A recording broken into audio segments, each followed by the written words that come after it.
Civil rights icon, the Reverend Jesse Jackson, whose towering presence and vision reshaped the Democratic Party and the country, has died at the age of 84. His family put this statement on Instagram.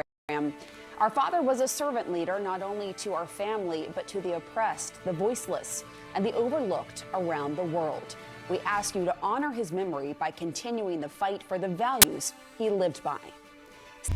Jesse Jackson's life was defined by a relentless fight for justice and equality.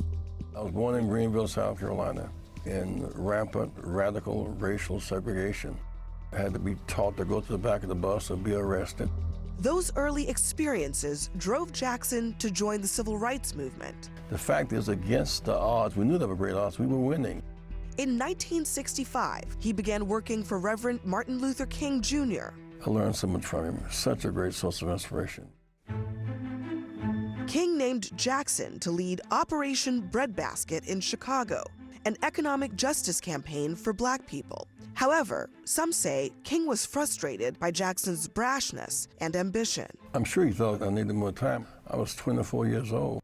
Both men were in Memphis in April 1968 to support striking sanitation workers. King and other civil rights leaders were staying at the Lorraine Motel. He said, Jesse, you know, you don't even have on a shirt and tie. You don't even have on a tie. We're going to dinner.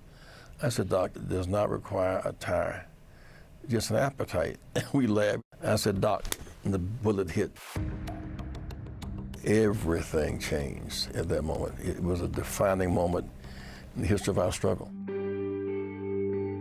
With King gone, his movement was adrift. Years later, Jackson formed Operation Push, pressuring businesses to open up to Black workers and customers and adding more focus on Black responsibility, championed in the 1972 concert Wattstacks. In Watts, we have shifted from burn, baby, burn to learn, baby, learn.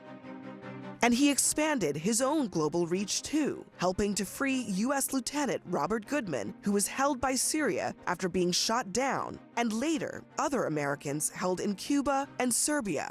I learned how to negotiate as an African American growing up among white people. You have to negotiate every day. The Reverend set his sights on the White House in 1984. Milking cows in Iowa, they're coming back to the inner cities. So I learned a lot during that period. First thought of as a marginal candidate, Jackson finished third in the primary race with 18% of the vote.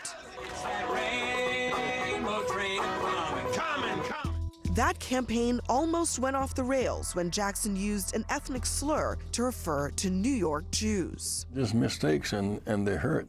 He ran again in 1988, this time doubling his vote count and finishing in second in the Democratic race.